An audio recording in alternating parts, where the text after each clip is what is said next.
Evet arkadaşlar, sevgili SOGLA maraton koşucuları, çizgiye yaklaşmış olan azınlık, bir saatlik Türk saati gecikmemizle, Alman saatiyle gidemedik bugün ama buyuz yani kültürümüz bu ya da yapımız bu. Günün son bir saati benim için en değerli, hepsi birbirinden değerli ama çok özel bir saat. Çünkü hatırlıyor musunuz gösterdiğim üçgenin sosyal değer ortasındaydı. Ama onun bir tabanı var ve temeli var. Eğer o temeli insani değerler üzerine kurgulamadığımız sürece hiçbir proje, hiçbir sosyal girişim, hiçbir iş yerini tam anlamıyla bulamayacak. Benim hayatımda değerleri öğrenmeme, tanımama yardımcı olan çok değerli bir arkadaş, dost, bir abi. Sevgili Yogesh'i kalbinizden bir koca alkışla davet etmek istiyorum gerçekten. Yogesh, it's a pleasure to have you here. I'm going to kindly ask to be sure if they want translation or not. So we'll be sure how to move on. Arkadaşlar lütfen bu konuşmayla ilgili de ben %100 tam ve emin olmak ve çeviriyi istiyorum diyenler el kaldırabilirim. İngilizce bilip bilmemenizi sormuyorum. Çeviri olursa ben daha da iyi anlarım diyenler kimler? Okey. Bu 5 kişi için arkadaşlar memnuniyetle ben de bütün Yogesh'e eşlik etmek istiyorum. Dear Yogesh, I will be translating then for you. So please. So firstly, hello, good afternoon to everyone. And a big thanks to my dear friend Timur for the invitation to share some ideas with you today. Hepinize iyi akşamlar, hoş geldiniz. Buraya davet ettiğiniz için çok teşekkür ederim hepinize. I also know that you spent a whole day listening to many wonderful ideas, and I'm not sure how much more you can take at this time. Günün bu saatinde bu kadar güzel fikir almışken, dinlemişken daha da fazla fikir ve düşünce alabilir mi bir insan bilmiyorum ama. But anyway, if you fall asleep, I'll know there's a reason. Ama yani uykuya dalarsanız bir sebebiniz var, anlayabiliyorum sizi. So I very much enjoyed the video that was just shown from Ismail. Gösterilmiş İsmail'in gösterdiği videoyu çok beğendim. And a little bit connects with how I see the purpose of my life and how I can be useful in the world. Ve bu video benim hayat amacımı nasıl gördüğüm ve dünyaya nasıl faydalı olabileceğimi anlamama bağlantılı. What I think is very important and a real challenge today is how to use ancient wisdom in modern times. Bence bugünün önemli sınavlarından, zorluklarından biri kadim eski bilgileri modern günümüz zamanında nasıl kullanabilir, birleştirebiliriz. What we saw there was when there were times of disaster or crisis, people come together and help each other. Felaket ve kriz zamanlarında orada da gördüğümüz üzere insanlar bir araya gelir ve bir arada yardımcı olurlar birbirlerine. At those times we tend to go beyond the surface differences that we have in terms of culture, religion, nationality and so on.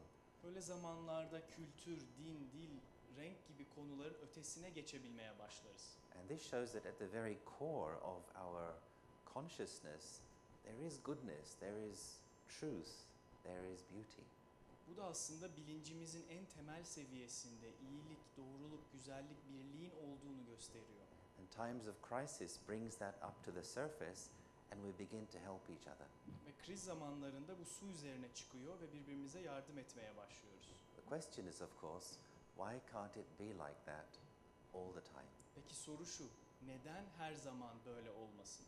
Why is it after some time we fall again into our ego masks and we begin to see ourselves and see the differences between each other? Neden geriye düşüp egomuzun içine geri girip aramızdaki farkları tekrar görmeye başlıyoruz? So my interest in Kişisel, Gelişim or Kişisel Evrim is really how to bring the best out of a human being. Ve benim kişisel gelişim ve kişisel evrimle ilgilenmemin sebebi bir insanın içindeki en iyi nasıl ortaya çıkartırız? And the good news is that Kişisel Gelişim is a return journey. Ve güzel haber, kişisel gelişim bir kendine dönüş yolculuğu. It's a homecoming. It's not becoming something new or something different, but returning actually to my best self. Yeni bir yere gitmek demek değil, aslında kendine geri dönmek ve bulmak. So within this context, the particular area for discussion today is to look at happiness. Ve bugünün özel anlamı konuşacağımız konu mutluluk. And I would say that the drive to be happy is probably the main drive that we have, which causes us to behave in the way that we do. Ve bizlerin temel güdüsü, herhangi bir şey yapmanın arkasındaki en temel güdünün mutluluk olduğunu göreceksiniz. Either consciously or subconsciously, whatever we are doing is driven by the desire to feel happy. Bilinçli ya da farkında olmadan bilinçaltı olarak yaptığımız her şeyin temel amacının mutluluk olduğunu anlayacaksınız. One only has to look at the advertising that we see on our billboards and on our TV screens. Billboardlarımızda, televizyonlarımızda gördüğümüz reklamlara bakarsanız hepsinin mesajı budur. Right? A scene of a happy couple, a scene of a happy family. Mutlu bir çiftin görüntüsü, mutlu bir ailenin resmi. And this of course is what hooks us in. And then if you want to be happy like that, you need to buy this product. Bizi yakalamalarının sebebi bu. Bizi mutluluktan yakalıyorlar ve mutlu olmak istiyorsanız işte bu ürünü almanız lazım diyorlar. And guess what? We can sell it to you. Ve tahmin edin ne diyorlar? Biz bunu size satabiliriz diyorlar. So our emotional need for happiness and also for security and for love is what is consciously and subconsciously moving our behavior. Mutluluk, güvenlik ve bunun gibi duygusal ihtiyaçlarımız işte bizim bilinçli ve bilinçaltı hareketlerimize yön veren güdülerimiz. But yet we also need to explore what we mean by happiness. Ama yine de düşünmemiz gereken bir konu, ne kastediyoruz mutluluktan? It's one of those words which has taken on various definitions today. Bu öyle kavramlardan bir iki günümüzde birçok farklı yere çekilmiş durumda. To simplify, I would say that there are, let's say, two main poles, two main types of happiness. Konuyu basitleştirmek için gelin bunun iki kutbu olduğunu söyleyelim mutluluğun. One, which is probably the most common one, is what we can call as emotional happiness. Bir tanesi bunun en çok aşina olduğumuz tarafı, duygusal mutluluk tarafı. Happiness as an emotion. Mutluluk bir duygu olarak. And that means basically having a good time, Bu şu demek temel olarak güzel zaman geçirmek demek. having fun, Eğlenmek demek. enjoying yourself. Keyfini çıkarmak demek. But that's quite different to inner happiness or contentment. Ama bu içsel mutluluk tam olmadan farklı bir şeydir. Happiness as an emotion is there today, can disappear tomorrow. Mutluluk bir duygu olarak bugün olabilir, yarın olmayabilir. Yeah? Things go well, your business is doing well, you feel happy. Sometime later there's a problem, your happiness disappears. İşler iyi gittiği zaman her şey yolundayken mutluyum, her şey yolunda. Ama işler kötü gitmeye başladığı anda o mutluluğu yitiriyorsunuz ve kaybediyorsunuz. People behave in the way you like them to, you feel happy. People compliment you, you feel happy. İnsanlar size istediğiniz gibi davrandığında mutlusunuz. Size iltifatlar ettiğinde mutlusunuz. Their behavior changes, you don't receive the compliments you're used to, happiness disappears. Onlardan o övgüleri, dışarıdan gelenleri almamaya başlıyorsunuz ve birden mutluluğunuz geri düşüyor. Does that sound familiar? Tanıdık geliyor mu bu size? Hı? Yeah, this is mostly what we have today, emotional happiness. Çoğunlukla bugün yaşadığımız şey mutluluk olarak anlaşılan duygusal mutluluk. The other end of the pole is what we may call as happiness as a feeling. Kutbun öteki tarafında mutluluğa şöyle adlandırabiliriz. There's not a direct translation for emotion and feeling, but His, isn't it? his, evet, his olarak adlandıralım bu öteki kutba. You see, I know Turkish. You can sit down. That kind of happiness we may call as spiritual happiness or inner happiness. Buna biraz daha ruhsal mutluluk ya da içsel mutluluk diyelim gelin. And if we want that kind of happiness which remains even when we pass through difficulties, İşte bu tarz mutluluk zor zamanlardan geçerken bile koruyabildiğimiz. then we need to do some exploration. Bunun için biraz araştırma yapmamız gerekiyor. There's three main things I'd like to touch on in this session with you. Sizinle burada bu konuyla ilgili 3 konuya değinmek istiyorum. One is to look at our models of life. Bir tanesi yaşam modellerimizi incelemek. Each one of us creates a model for life, and then we live according to that model or that definition. Her birimiz kafamızda bir model oluştururuz hayatla ilgili ve bu tanıma göre hayatımızı yaşamaya başlarız. Consider this image over here. Buradaki resme bir bakalım mesela. And what do you think this is? Bu nedir sizce? Yeah, that's a pharmacy. Evet, bu bir eczane. Somewhere in India. Hindistan'da. Now, if you needed a medicine in an emergency from this pharmacy, Eğer acil bir durumda bu eczaneden bir ilaç bulmak zorunda kalsanız could have a problem. biraz probleminiz olabilir. Because somewhere there is what you need. Burada bir yerde o aradığınız şey. Now, this is an indication of how people's minds are today. İşte bugünün insanının zihninin nasıl olduğunun bir göstergesi. Mostly our minds are stuffed full of information, misinformation, disinformation. Zihnimiz birçok bilgiyle, yanlış bilgiyle, gereksiz bilgiyle dolu durumda. And as a result of that, we may find our minds becoming congested and feeling heavy. Ve işte bu durum karşısında zihinlerimizin şişmeye ve ağırlaşmaya başladığını görürüz. One of the bases of happiness, natural happiness, is keeping your mind light. Ve mutluluğun temellerinden biri zihninizi hafif tutabilmektir. And therefore being able to keep a positive state of mind. Ve dolayısıyla olumlu bir zihinsel tutum koruyabilmektir. But yet most people, they think too much. Ama yine de birçok insan çok fazla düşünür. Most people are physically in one place, but mentally they're somewhere else. Birçok insan fiziksel olarak bir yerdedir ama zihinsel olarak ayrı bir yerdedir. You may be sitting here now listening to me, but you may be planning your dinner tonight. Belki şu an burada benimle oturuyor olabilirsiniz ama belki akşam ne yiyeceğinizi planlıyor olsunuz bir yandan. Anyone doing that? Yapan var mı aramızda? There are three Honest. honest people. 3 dürüst insan. But mostly we tend to be either planning the future or thinking about scenes of the past. Çoğunlukla ya geleceği tasarlıyoruz kafamızda ya da geçmişin anılarını tekrar oynatıyoruz zihnimizde. Now, of course there are things we need to plan, but to a limit.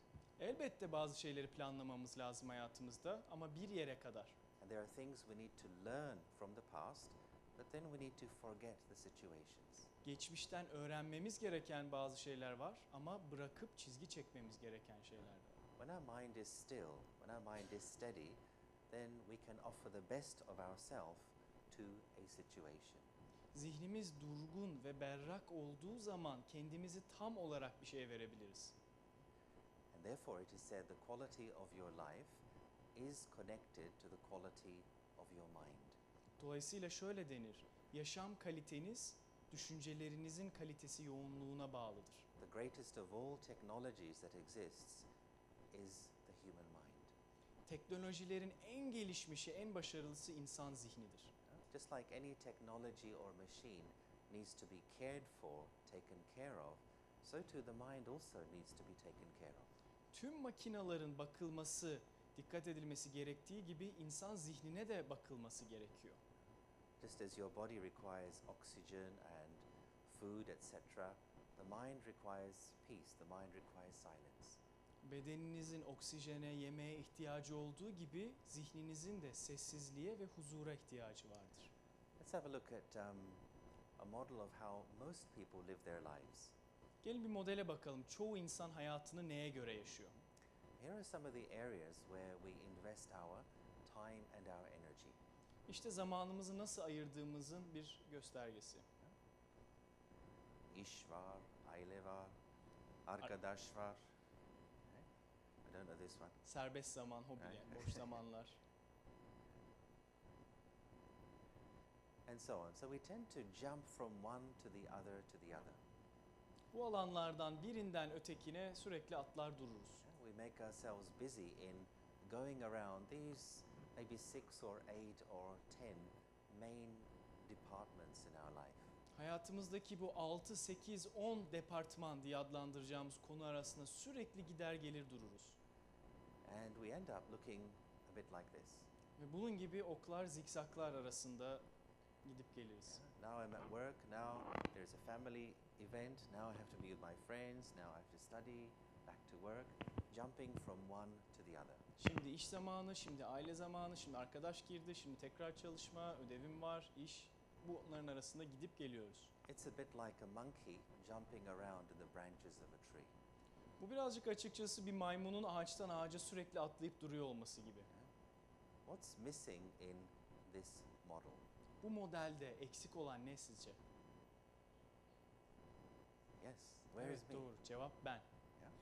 Where am I? I have become lost somewhere. Ben neredeyim? Ben bir yerde kayboldum bu resimde.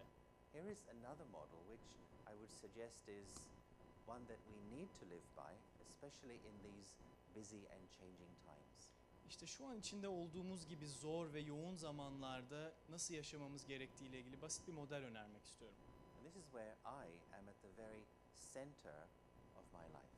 Ve burada ben tüm yaşamımın merkezindeyim. And I live from that still point. Ve ben bu sakin noktadan yaşıyorum. It doesn't mean I ignore my responsibilities or my family or my job. Bu sorumluluklarımı ihmal ettiğim, ailemi ihmal ettiğim anlamına gelmiyor. I do my work, but I don't lose myself. I return to myself. İşlerimi yapıyorum ama işlerimden kendime tekrar geri dönüyorum.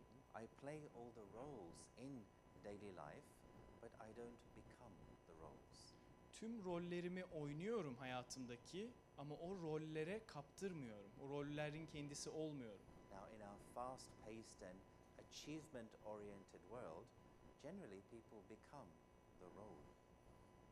Hızlı, ivmeli, büyüme, gelişme odaklı kültürümüzde, günümüz kültürümüzde sürekli kendimizi rollerle karıştırıyoruz, rollerimiz oluyoruz. But are you a job? Ama siz bir iş misiniz? No, you do a job. Hayır, siz bir iş yapıyorsunuz. You are you, and there is your job, and there are your roles, and there is your family. Siz sizsiniz, orada bir iş var, orada bir aileniz var. So one of the steps to returning to self-control, self-esteem is called orientating yourself from here. Kendini kontrol etmek ve kendi güvenini geliştirmek için bahsettiğimiz yön bulma kavramı kendini sürekli bu bene çekebilmek. Yeah? Now, how do you do that? Peki bunu nasıl yapıyorsunuz? For that, I would suggest building into your daily life just moments of silence, spaces of quietness in your daily life, just to return your mind to balance and to peace. Bunun için bahsettiğim çok basit yöntem. Her gün yaptığınız işin içerisinde sürekli kendi zihninizin sessiz yanına, sessiz tarafına geri çekilip o sessizliği bir yaşayabilmek. In my experience, since I was a kid, meditation has been a regular part of daily life. Benim deneyimim çocukluğumdan beri meditasyon hayatımın bir parçası oldu. First I must be, then I must do. Önce ben olmalıyım, sonra bir şey yapmalıyım. But today we have become lost in doing. Ama günümüzde biz yapar olma halinde kaybolduk. The result, the mind speeds up and goes out of control. Ve sonuç zihin hızlanıyor, çıldırıyor ve kontrolden çıkıyor. And hence then we may find ourselves victims to our own anger or negative emotions. Dolayısıyla kendi öfkemizin ve negatif duygularımızın bir kurbanı olmaya başlıyoruz. When we think too much, we waste the energy of our mind. Çok fazla düşündüğümüz zaman kendi zihnimizin enerjisini harcamaya başlıyoruz, saçmaya. Mind becomes tired. Ve böylece yoruluyor. Patience level goes down, tolerance level goes down. Sabır ve tolerans seviyelerimiz düşüyor. I remember a friend of mine explaining about remembering and forgetting. Bir arkadaşım anlatıyordu bundan. Hatırlama ve unutma. Somebody asked her a question that why do I forget things? Why is my memory so poor? Ve birisi sormuştu ona, neden bazı şeyleri unutuyorum, neden hafızam çok iyi değil? And she's told the reason you forget what you should remember is because you remember what you should forget. Peki. Okay, that was tough. One more time. All right? The reason you forget what you should remember Okay. Hatırlamanız gerekenleri unutmanızın sebebi, is because you are remembering what you should forget. unutmanız gerekenleri hatırlıyor olmanız. Waste thoughts, useless thoughts are to be forgotten. Because you keep remembering them, therefore you can't remember what you need to remember. Galiba ters çevirdim ben biraz önce ama neyse. unutmanız gereken düşünceleri bırakamadığımız için bir türlü hatırlamamız gerekenleri hatırlayamıyoruz. In other words, to keep the mind light and to keep the mind happy, there are thoughts I need to remember, but there are thoughts and scenes I need to let go of as well. İşte düşüncelerimi hafif ve sakin tutabilmek için bırakmam ve unutmam gereken bazı düşünceler var ve de hatırlamam gereken bazı düşünceler var. Now, are you intelligent? Siz zeki misiniz, akıllı mısınız? Not many yeses there. Kaç kişi evet diyor bu soruya? Okay, at least we have a few. Evet, birkaç kişi olduğu kesin. Well, let's have a look at what kind of intelligence. Ne tarz akıl ve zekadan bahsediyoruz? Gelin bir ona bakalım. Let me jump to, it's another word which is taking on new definitions over the last 20, 30 years. The word intelligence. Yeah. Okay, thank you. Bu zeka diye bahsettiğimiz şey son yıllarda birçok farklı anlam almaya başladı. Yine etrafa çekilen kavramlardan biri oldu. So there are three main intelligences I think that we need to be aware of in our daily lives. Günlük hayatımızda 3 temel zeka var bence farkında olmamız gereken. And these highlight the three main areas that we need to deal with every day. İşte bu da hayatımızda aslında uğraşmamız, dikkat etmemiz gereken 3 alanı da gösteriyor aynı zamanda. So the first one is we need to deal with things, organizing things, events, using our rational intelligence. Bir tanesi şeyler, toplantılar, olaylar, bunları organize etmek için odaklanmamız ve zihnimizde zaman ayırmamız gerekir. Then we also need to learn to deal with other people. Ve insanlar, başka insanlarla başa çıkabilmemiz için. And dealing with other humans is quite a challenge today. Başka insanlarla başa çıkabilmek günümüzde oldukça zor bir konu. People have so many different ideas, perceptions, perspectives, personalities. İnsanların bugün o kadar çok farklı fikirleri, farklı karakterleri, yapıları var ki. And there's a third thing we need to deal with too, Ve üçüncü bir konu var. and that's yourself. O da kendiniz. So three different kinds of intelligence required to deal with these three different areas. İşte bu üç alanla ilgili aslında üç farklı zeka çeşidine ihtiyacımız var. Dealing with things is what we call as rational intelligence or IQ.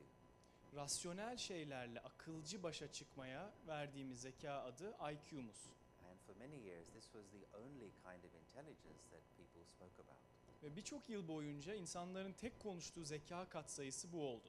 If somebody scored high on an IQ test, we would say, she is very intelligent, he is very intelligent. Eğer birisi IQ testten çok yüksek sonuç alıyorsa o kişiye bu kişi çok zekidir diyorduk. But this is no longer enough for modern living, Ama günümüzde modern yaşam için bu kendi başına yeterli değil. because a big part of modern living is to know how to handle people. Çünkü günümüzde yaşamımızın çoğu artık insanlarla nasıl başa çıkacağımızla ilgili. How to work and interact with different kinds of people. Farklı insanlarla nasıl bir araya geleceğiz, nasıl iletişeceğiz? Also how to motivate others. Başka insanları nasıl motive edeceğiz? How to deal with someone who is critical of you or somebody who is aggressive towards you. Sizin için kritik birisi ya da size karşı agresif davranan birisiyle nasıl başa çıkacaksınız? So emotional intelligence is two things. Duygusal zeka iki konudur, iki şeydir.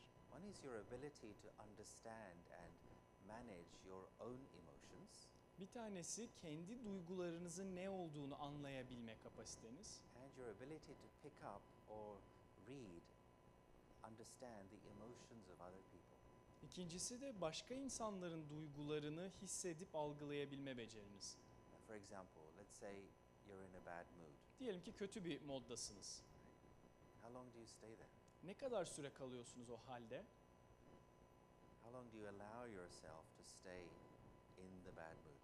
Ne kadar süre orada kalmaya izin veriyorsunuz? Are you able to lift yourself out of it? Kendinizi yukarı çekebiliyor musunuz bu halden? Or do I, need people to do that for me? Yoksa başkalarına mı ihtiyacım var yukarı çıkabilmem için? So when a person is in a bad mood, it's like a sign across here saying, "Don't talk to me today." Sanki birisi kötü bir halde olduğunda alnınızda bugün benimle konuşmayın yazısı beliriyor gibi. I am not available today. Bugün müsait değilim. So that time I'm useless to myself and I'm also useless to others. Ve bu durumda kendim için de işe yaramaz bir haldeyim, başkaları için de işe yaramaz haldeyim. So emotional intelligence, it's a big topic to look at, but the ability to manage my own moods and keep myself moving ahead. Duygusal zeka başlı başına çok büyük bir konu ama temel nokta benim için kendi duygularınızın farkında olup kendinizi yukarıda tutabilme beceriniz. And then to be able to pick up how others are feeling. Ve başkalarının nasıl hissettiğini anlayabilme. And for those who are leaders or those who may be responsible for a group or a team, you need to know how other people are feeling. Liderlik ve benzeri sorumluluklara sahip kişilerin öğrenmesi gereken bir konu zaten. Diğer insanlar ne hissedebiliyorlar, ne hissediyorlar? And you need to know how to encourage someone who's, for example, lost confidence. Mesela özgüveni düşmüş ya da kaybetmiş birine cesaret vermeyi hissedebilmeniz lazım. The mind is like a child. Zihin bir çocuk gibidir. When it gets upset, it holds on and doesn't let go. Ve o siniri bozuldu, morali bozuldu mu tutunur o konuya, tutunur ve bırakmaz. And then there's the third intelligence we require. Ve üçüncü bir zeka çeşidi var ihtiyacımız olan. What do you think this is? Nedir sizce? Sometimes called a combination of IQ and EQ. Bazıları buna IQ ve EQ'nun bir karışımı olarak adlandırıyor. Tahmini olan? SQ. Evet, SQ. And that stands for a person's spiritual intelligence. Ve bu birinin ruhsal zekasını gösterir. Rusal Zeka is connected to two things. Ruhsal zeka da iki konuya bağlıdır. One is your personal sense of identity. Bir tanesi kendi benlik algınız. In other words, how do you see yourself? Kendinizi ne olarak, nasıl görüyorsunuz? How do you define yourself? Kendinizi nasıl tanımlıyorsunuz? Who are you? Siz kimsiniz? Do you see yourself as of a certain company? Kendinizi ne olarak görüyorsunuz? Şirketin o başkanı mı? Do you see yourself as somebody's sister, daughter, husband, wife? Birisinin kardeşi, kızı, oğlu, eşi olarak mı görüyorsunuz? Do you see yourself as Turkish or French or Japanese or German? Kendinizi Türk olarak mı, Japon olarak mı hissediyorsunuz? What's the main identity which you are carrying through your life? Sizin taşıdığınız, hayatınız boyunca taşıdığınız o benlik algısı nedir? So the first thing is sense of identity, and second thing is a sense of purpose in your life. Birincisi benlik algınız ve ikincisi ise amaç tanımınız. In other words, why are you doing whatever you are doing? Başka bir tanımla, ne yapıyorsanız neden bunu yapıyorsunuz? What gets you out of bed in the morning? Sizi sabah yataktan kaldıran ne? What's your raison d'être? Your reason for doing things? Bir şeyleri yapmanın sebebi, motivi ne? Now, people who have a high SQ, they are internally motivated, internally driven. Yüksek ruhsal zekası olan insanların kendi içsel motivasyonları vardır. When SQ is low, we keep losing motivation. Ve ruhsal zekamız düştüğü zaman sürekli motivasyon kayıpları yaşarız. Yeah? You may start doing something with 110% enthusiasm, jumping up and down with excitement. Bir şeyi %110 motivasyonla enerjiye başlayabilirsiniz. And then a few days later, it's gone. You give up, you get bored. Ve birkaç gün sonra sıkılırsınız ve düşer o enerji. A few days later, again, very excited about something else. Birkaç gün sonra tekrar çok heyecanlanırsınız. But then again, sometime later, something happens, you lose your enthusiasm. Birkaç gün sonra tekrar bir şey olur ve bütün o heyecanınız kaçar. It's like the person who starts something and then stops, and starts something else and stops, and doesn't complete what they are doing. Bu adeta bir şeye başlayan ama durup bitiremeyen, başka bir şeye başlayan ama durup bitiremeyen, bir döngüye giren ve çıkamayan bir insana benzer. Do you know anyone like that? Böyle kimse tanıyor musunuz? Again, Some honest people. someone is. There's a few good honest ones here. Evet, aren't there? oldukça dürüst insan var burada kendine karşı. But yet, this is what happens because the motivation is coming from the wrong place. İşte bunun olmasının sebebi yanlış yerde motivasyon arıyor olmamız. I'm doing something because he looks good doing it, or she says it's a good idea, or they look successful, so let me also do it. Bir şey yapıyor olmamın sebebi eğer o çok iyi yapıyor ben de yapayım ya da o bunu yapmamı söylüyor o yüzden yapayım gibi dışsal konular olduğunda But inner motivation comes by working out these things. Who am I? Why am I here? What is my purpose in doing this? içsel motivasyona geçtiğimizde benim amacım ne? Bunu ne için yapıyorum? Bunu yapıyor olmamın benim içimden gelen sebebini iyi görebilmektir. There are some important questions that we need to ask ourselves to really get to the core of who I am as a person. Gerçekten kim olduğumun özüne girebilmek için kendime sormam gereken temel bazı sorular var. For example, what is really important to me? Mesela benim için gerçekten ne önemlidir? At the end of the day, what really matters? Günün sonunda gerçekten önemli olan nedir? How do I define success? Başarıyı ne olarak tanımlıyorum? How can I contribute? Nasıl katkı sağlayabilirim? How can I be useful? Nasıl faydalı olabilirim? And these are not questions that you get an answer to in 5 minutes. Bu böyle hemen yazıp 5 dakikada anda cevap vereceğiniz bir soru değil. These are questions you have to reflect over and ponder over. Bu üzerinde yani içselleştirmen, üzerinde düşünmen gereken bir soru. As I believe within every person there is gold, there is inner wisdom within each soul, within each human. Benim inandığım şey her insanın içinde, aklında, altın gibi o ruhunda değerler vardır. But in order to get this out, we need a good shovel. Ve bunu ortaya çıkarabilmek için bu zihnimizdeki içerideki altını küreklere ihtiyacımız vardır. A good question is like a shovel which goes into the gold and brings it out. İyi bir soru işte içerideki o altını çıkartmaya yarayan bir kürek gibidir. Actually, we all have the answers to the questions about our life. Aslında hayatımızla ilgili bu sorularımız hepimizin vardır. Our inner wisdom is trying to guide us. İçsel bilgeliğimiz bizi sürekli yönlendirmeye çalışır. But because our minds are so noisy, so many thoughts, so many desires, so many ideas, we can't hear our own wisdom. Ama zihinlerimiz o kadar gürültülü, o kadar sesli ki kendi içsel bilgeliğimizi duyamamaya başlıyoruz. Therefore, I think one of the best things you can do for yourself as a favor to yourself Bence kendiniz için yapabileceğiniz, kendiniz için en büyük iyiliklerden biri is build silence moments into your daily life. günlük hayatınızın içine sessiz anlar, sessizlik anları koyabilmeniz. You will notice a tremendous change. Müthiş değişimler fark edeceksiniz. You learn to listen to your own self. Ve kendinizi dinleyebilmeye başlayacaksınız. It gives quality to your happiness. Ve mutluluğunuza kalite katmaya başlayacaksınız. Your mind is able to remain steady and move through difficulties. Zihniniz daha sabit ve düzenli olmaya ve zorluklardan daha rahat geçmeye başlayacak. Your happiness will not be by circumstance, but it will be by choice. Mutluluğunuz olayların sonucunda değil, seçiminizle içeriden gelmeye başlayacak. Now, let's just have a look at how people learn in their life. Bakalım gelin bir şuna bakalım. İnsanlar nasıl öğrenirler hayatlarında? The things that you have learned so far, how have you learned them? Şimdiye kadar öğrendiğiniz şeyler, bunları nasıl öğrendiniz? Nasıl? Seeing, hearing. Seeing, hearing, etc. Okay, let's just do a little experiment in human learning styles. Küçük bir deneyim yapalım o zaman insanların öğrenme yöntemiyle ilgili. Right? This would mean you'd have to stand up for just a moment. Is that Bir okay? saniye için sizleri ayağa kaldırmam, ayağa almam lazım.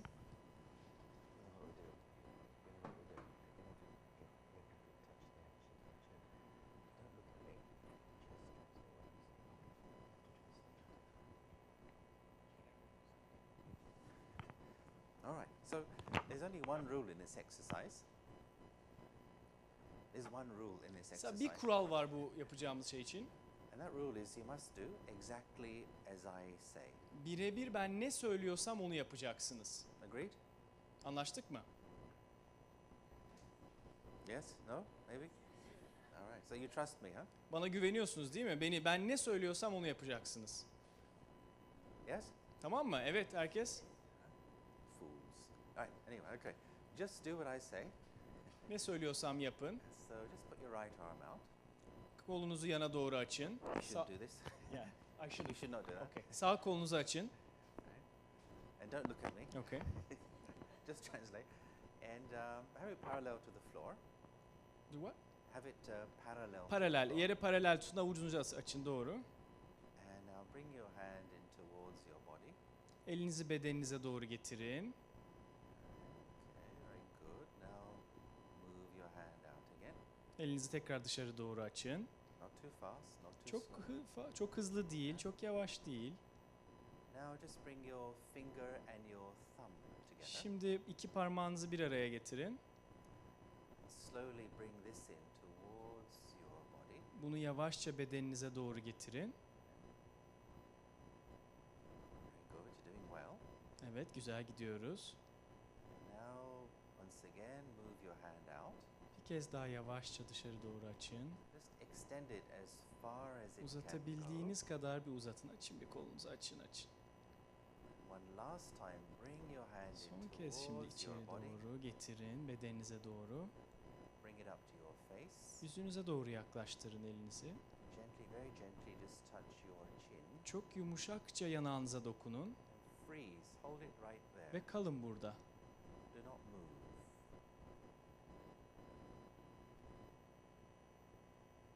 Hareket etmeyin. Right, now what did I say? I said touch your chin. I said touch your chin. Ben size ne dedim? Çenenize dokunun dedim. Fakat ben yanlış çevirdim. No, no, you said chin. I wasn't looking at you. Anyways, Total most of you spoiler. understand English, right? Those who understood English and did this, why did you do that? İngilizce anlayanlar, ben çok pardon, yine bakmamama rağmen bir çeviri hatası oldu. Aslında çenenize dokunun dedi ve kendi yanağına dokundu ve hepiniz onu yaptınız. Chin is down here. What did you say, yanak? I said yanak. Oh, okay. All right, never mind. Okay, you sit down. Thank you. You can sit down. So, even when I do this in Oxford, Bunu yaptığım zaman, bu sırada tamamen benim tercüme hatamdır arkadaşlar, kusura bakmayın.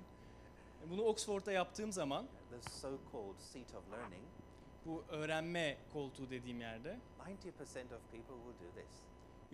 %90 insanların bunu yapacaktır. And this shows that as human beings we learn more through what we see than what we hear. Aslında yani dinlemekten çok görerek öğrendiğimizin bir göstergesiydi bu. Even though I said do what I say, most people will do what I do. Ne söylersem onu yapın desem de size, aslında insanların hepsinin neredeyse yaptığı şey benim ne yaptığım. Ne yaptığınıza bakıp yapıyorlar. Most of what you have learned in your life, especially in terms of your emotional behavior, Hayatınızda çoğunlukla öğrendiğiniz şeyler, özellikle de duygusal tarafta öğrendiğiniz şeyler, you have learned by observing other people. başka insanları gözlemleyerek öğrendiniz aslında. Now, of course, we have learned many good things from parents, friends, abi, abla. Tabii ki abiler, ablalar, aileden çok güzel, değerli şeyler de öğrendik. But also we have learned some self-limiting behaviors. Ama bazı kendimizi limitleyen davranışlar da öğrendik. Especially when we are very young children, we simply observe, we absorb, and we copy. Çocuk olduğumuz zaman özellikle daha da hızlı emiyoruz, gözlemliyoruz ve kopyalayıp öğreniyoruz. And by the time we repeat those behaviors and become adults, some have gone very deep as habits. Ve bu davranışları tekrar ede o yıllardan itibaren yetişkin hale geldiğimizde derin bazı alışkanlıklar haline geliyor bunlar. For example, I think anger is a behavior we also pick up and learn by observing others. Mesela bence kızgınlık başkalarını seyrederek, görerek öğrendiğimiz bir davranış biçimi. I think our best behaviors, like positivity, like courage, determination, peace, generosity, they emerge when we are emotionally, spiritually strong. Olumluluk, cesaret, kararlılık gibi şeyler bence ruhsal olarak güçlü olduğumuz anlarda ortaya çıkan doğal halimiz. By becoming self-aware, we can learn to overcome some negative behaviors we may have developed. Kişisel farkındalığı olan bir insan edinmiş olduğu bazı olumsuz alışkanlıkları fark edip değiştirebilir. For example, it is often spoken of forgiveness. Mesela affetmekten çoğunlukla bahsedilir. Gandhi gave a quote that forgiveness is a quality of the strong. Mesela Gandhi'nin çok güzel bir sözü vardır. Affetmek güçlünün bir özelliğidir. The weak cannot forgive. Zayıflar affedemez. Yeah? So the question must arise, what makes us strong emotionally, spiritually? What makes us weak? Ve bunları düşünmemiz lazım. Bizi duygusal olarak güçlü kılan, duygusal olarak zayıf kılanlar nelerdir? So these are some of the habits which we have developed. Overthinking, being overcritical, which cause the mind to lose its energy. Fazla düşünüyor olmak, fazla yargılayıcı düşünüyor olmak, zihnin işte bu gücünü kaybeden, dağıtan özellikler. He's got my marker. Alright. So let's explore a little bit further Bir adım daha ileri gidelim. to see that how we can bring about a balance in our practical lives. Ve gelin bakalım pratik olarak hayatımıza nasıl bir denge getirebiliriz?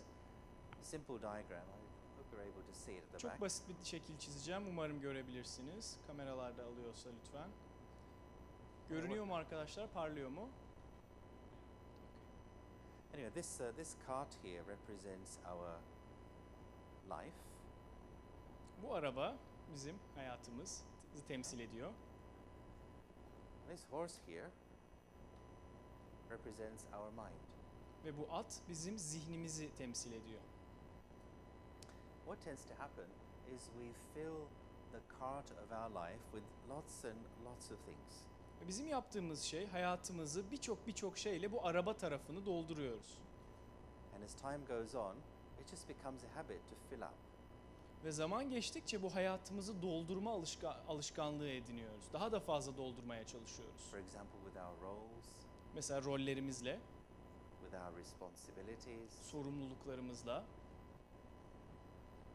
with our routine, maybe making it a bit busier, rutinlerimizle, kendimizi sürekli meşgul tutma alışkanlığımızla, perhaps more people to deal with, so there's more relationship management. belki daha fazla insan çekmek istiyoruz, o insanlarla uğraşmak istiyoruz. So this tendency just to fill up the cart continues. Ve bu sürekli olarak bir arabayı, hayatı bir doldurma alışkanlığı oluyor. And sometimes we look to see what somebody else is in their cart and think, I should have what she's got, I should have more than him. Ve başkalarının arabasına bakmaya başlıyoruz. Onda ne var? Ha bizde de ondan daha fazla olmalı, ondan da olmalı aslında diyoruz.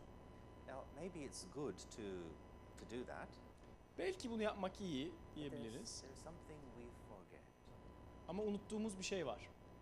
What do we forget as we fill up the cart? Sizce bu arabayı doldurdukça neyi unutuyoruz?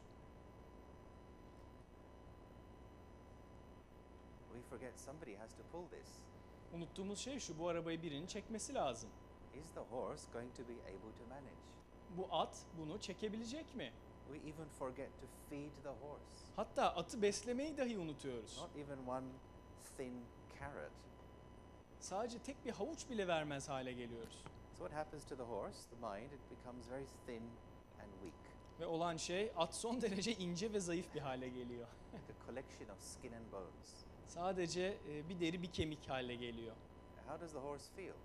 At nasıl hissediyor sizce kendini? Not very happy. Çok mutlu değil. That's called stress. Bunun adı stres. When we do so much, but we don't give the mind space, some peace, the result is the feeling of burnout, overload, stress. İşte bu zihnimize bu zamanı, bu sessizliği, bu dinginliği ayırmıyor olmamız dolayısıyla oluşan şeyler burnout, tükenmişlik ve yorgunluk ve bitkinlik. Yeah? There needs to be a balance in the way I'm using my time and my energy. Hayatımı ve enerjimi kullanma yoluyla ilgili işte bir denge kurmamız gerekiyor. Now, when we do begin to pay attention and look after the mind better, Ve işte biz zihnimize daha iyi bakmaya başladığımız zaman mind is stronger. zihin daha güçlü hale geliyor. And healthy horse is happy horse. Güçlü bir at mutlu bir attır. And so the message again, take some time out to really take care of the mind. Otherwise, it's the feeling of being out of control leads to stress. İşte mesajım bu. Zihninize o sessiz zamanı ayırın ki zihniniz güçlensin. if you're interested, at the end we can do a little exercise to see how easy it is to just make the mind quiet and peaceful. Eğer sonunda isterseniz çok küçücük bir egzersiz yapalım. Zihni sakin ve mutlu hale getirmek için ne yapmamız gerekiyor? İster misiniz? Would you like that? All right, we'll come to that in just Tamam. a moment. Bir dakika, geliyoruz oraya. Tamam. So the three things I was mentioning, one is observe and review my models of life. Söylediklerimi bir tekrar edeyim. Bir tanesi, hayat modelleriniz diye adlandırdığınız şeyleri gözlemleyin ve inceleyin. Two, self-awareness, İkincisi, kişisel farkındalık. is to see the mechanisms of my thoughts and the habits I have developed. Bu mekanizma nasıl çalışıyor ve geliştirmiş olduğum, edindiğim alışkanlıklarım neler? And three, to have some clarity about my purpose. Where am I going with my life? Where am I going in my life? Üçüncüsü ise hayat amacımla ilgili düşünmeniz ve farkına varmanız. Hayatımın amacı nedir? Nereye doğru gidiyorum? Ne yapıyorum? I believe all these three are important to really have quality happiness. Bence kaliteli bir mutluluk için işte bu üçüne de ihtiyacımız var. Let's say here's a person who wants to make some changes in his or her life. Diyelim ki burada hayatına değişiklikler yapmak isteyen bir insan olsun. So this person has ideas. I think I should do this kind of course. That represents one idea. Diyelim ki bu bir fikri temsil etsin. Bence böyle bir ders almalıyım, fikrini temsil etsin bu okul. I need to maybe change my job. Another idea. Başka bir fikir diyor ki belki işimi değiştirmem lazım. I need to change my appearance and get a new wardrobe. Another idea. Kıyafetlerimi, dolabımı değiştirmeliyim, yepyeni kıyafetler edinmeliyim düşüncesi. I need to learn a foreign language so I can maybe travel a bit more. Aslında yabancı bir dil öğrenmeliyim başka ülkelere gidebilmek için. I need some new friends in my life to have some new influences. Another idea. Aslında yeni arkadaşlar edinmem lazım hayatımda açılımlar yapmak için. Bunların hepsi düşünceler. Lots of good ideas, Bir sürü güzel fikirler but we have a problem. ama bir problemimiz var. What's the problem? Sizce nedir problem? Yes. Yes, I think you said it. They're all going in opposite directions. Hepsi farklı yönlere çeken oklar, giden yerler. So after 6 months or a year, this person will still have lots of good ideas, 6 ay, bir yıl sonra bu kişinin işte hala çok güzel fikirleri olacak but the plans won't become practical ama bu planlar pratiğe dökülmeyecek. because there's no focus. Çünkü bir odak yok. I believe in a very, very useful slogan Bence çok faydalı bir slogan var bu konuda. that success respects focus more than it respects intelligence. Başarı zekadan çok odaklanmayı takdir eder. There's lots of intelligent people not successful because they're just not focused. Çok fazla zeki insan var dışarıda ama odaklı değiller. So they remain full of potential for their whole life. Ve hayatları boyunca müthiş bir potansiyelle gidiyorlar. And there are also people who may be less intelligent, but because they're focused, they're able to reach the goals and make the plans become practical. Ama daha az zeki insanlar var. Sadece daha odaklanmış oldukları için daha pratiğe dökülmüş planlar yapabiliyorlar. So three main things that we require in order to actually make some kind of positive change in our life Dolayısıyla pozitif bazı değişimler yapmak için odaklanmamız gereken 3 şey. and it's coming up in just a moment. One more. You move it down, slightly down. Pull it down. Hang on. No, it's the one before. And these three things need to come together. If you have two but not three, it doesn't work. Yes. Sorry, missed it. I'm just saying three things need to come together. Bu 3 parçayı şimdi bir araya getirmemiz lazım. And this slideshow also needs to come together. Ve bu sunumu da bir şekilde bir araya getirmem gerekiyor. All right, what I'll do is maybe I'll just draw it. Okay. Okay, so I'll do it on here.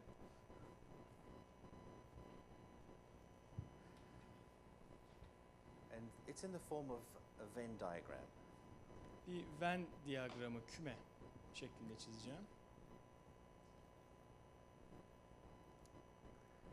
3 daire ve bir küme. First thing we require is we require a sense of focus. Birinci çemberimiz odaklanma.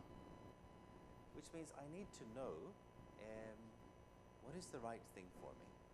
Birincisi neye odaklanacağımı bilmem lazım. That's it, that's the one. Yeah. Okay, all right. The board doesn't want to be used. All right, leave it right there. Hepsini aç istersen Göksel. Hepsini bir açalım biz. Sen aç. Okay? Yeah, these are the three things. We need focus, but secondly, we need also the will to do it.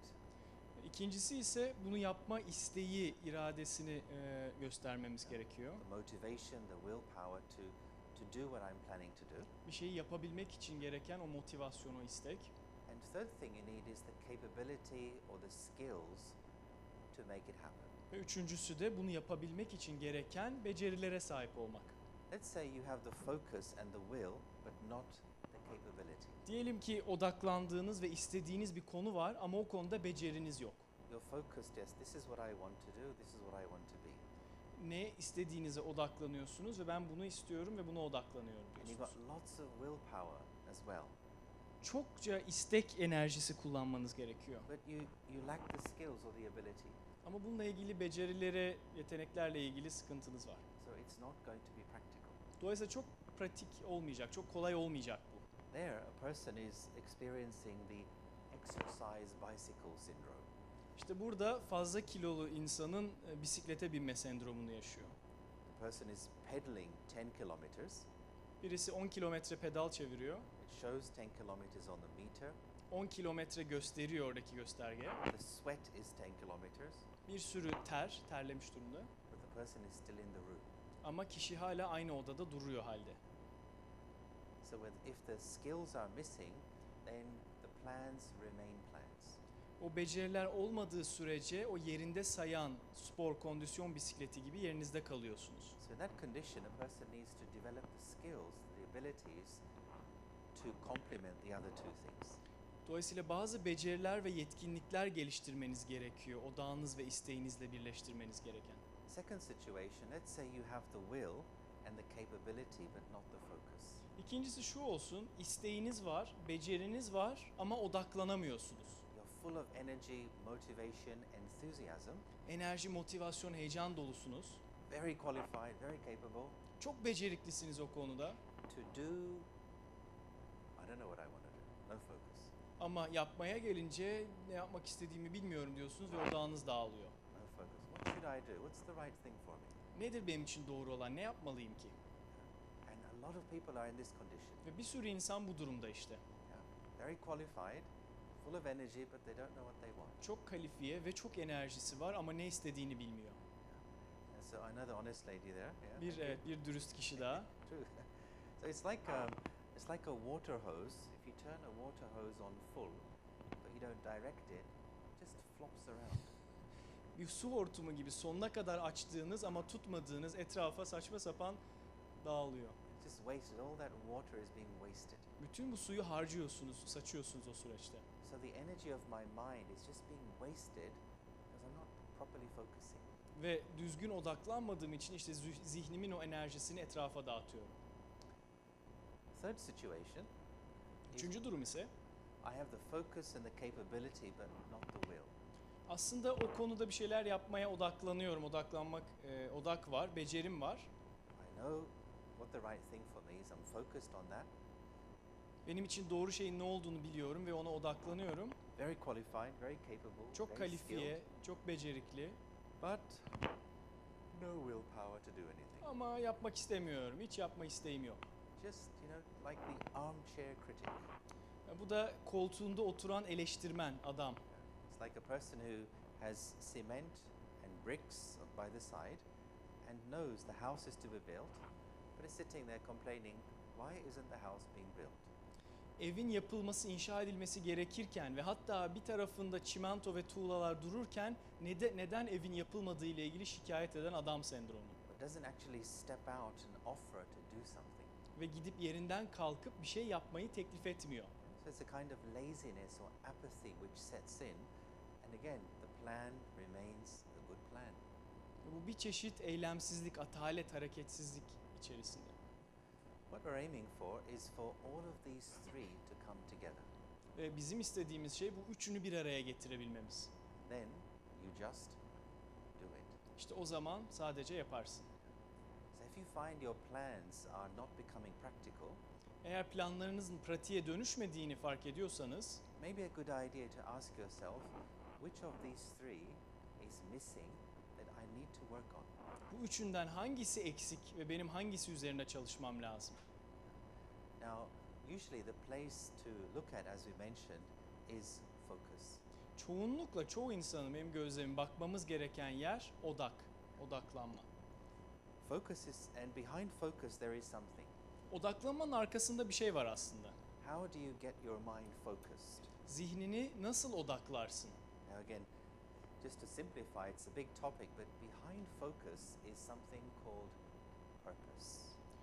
Çok büyük bir konudur bu ama çok temel olarak odağın arkasındaki konunun adı amaçtır. Everything has its own purpose, its own function, its own usefulness. Her şeyin kendi içinde faydası, fonksiyonu ve bir amacı vardır aslında. Question is, what's your function? How are you useful?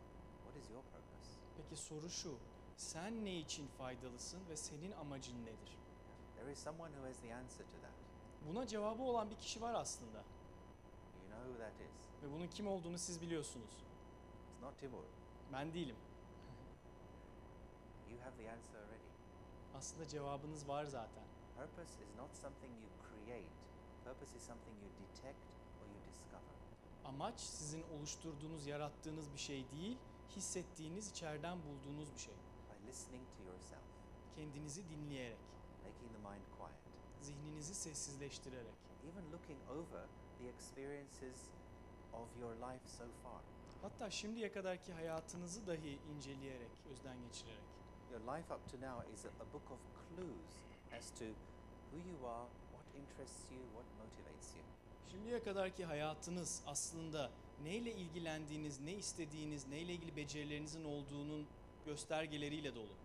When you work out your sense of purpose, it's one main driving force in your life.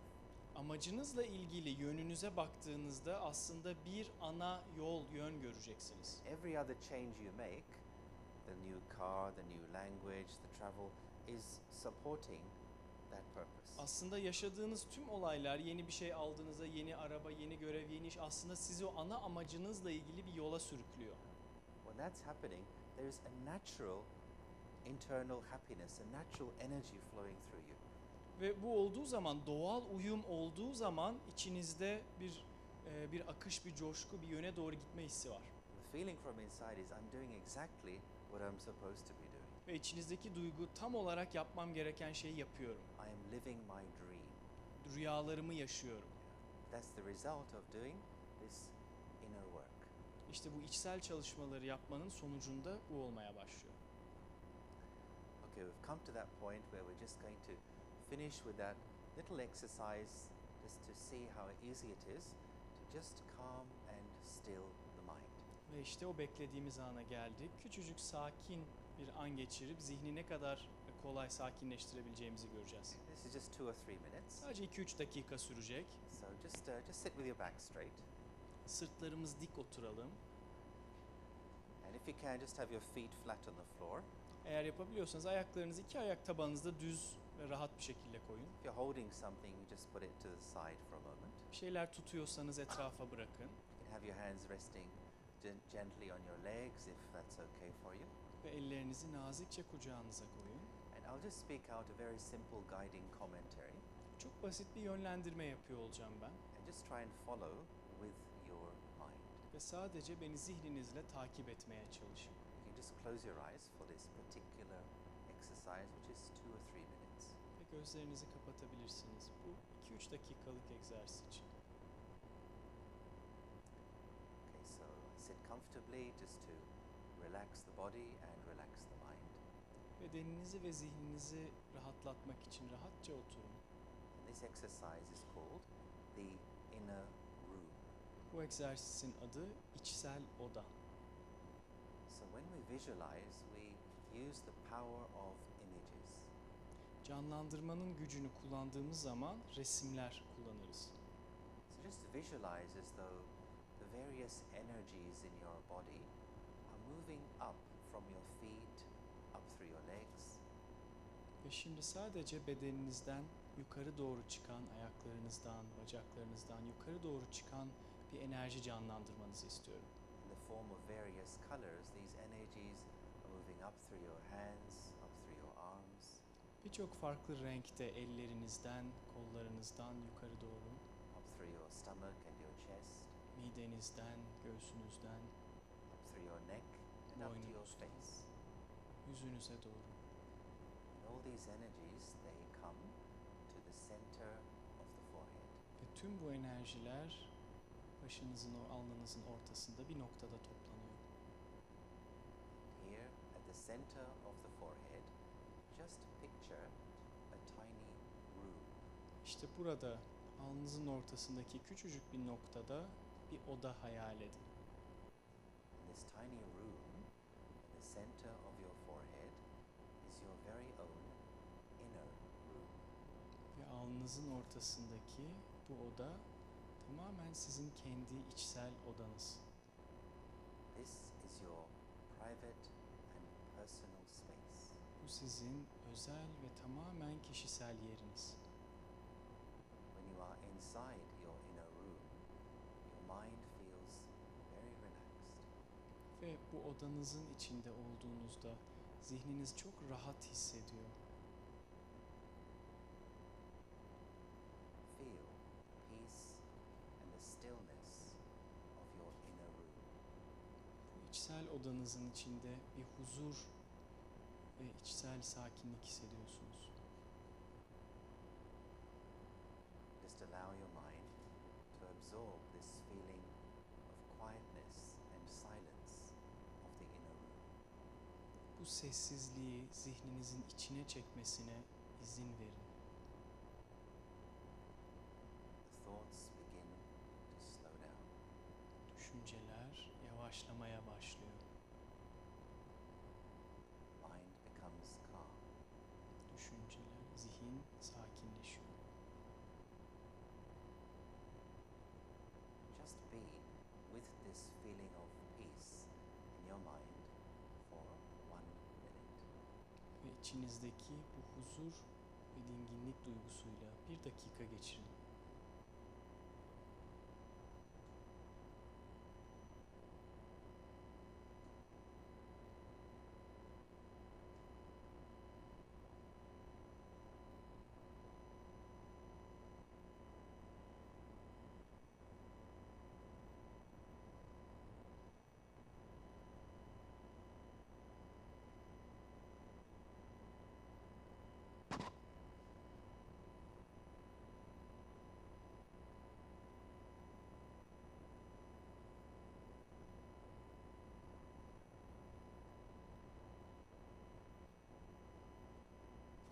Now gently return to the awareness of this room here.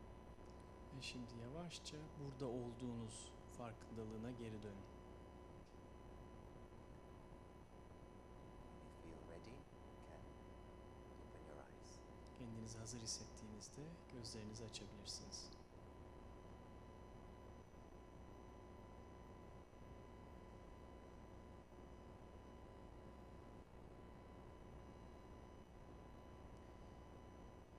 Okay, I hope you found that useful. Umarım faydalı bulmuşsunuzdur. If you did, please use it every day in your life. The world is getting crazier and faster, but the peace, the happiness, the love is inside.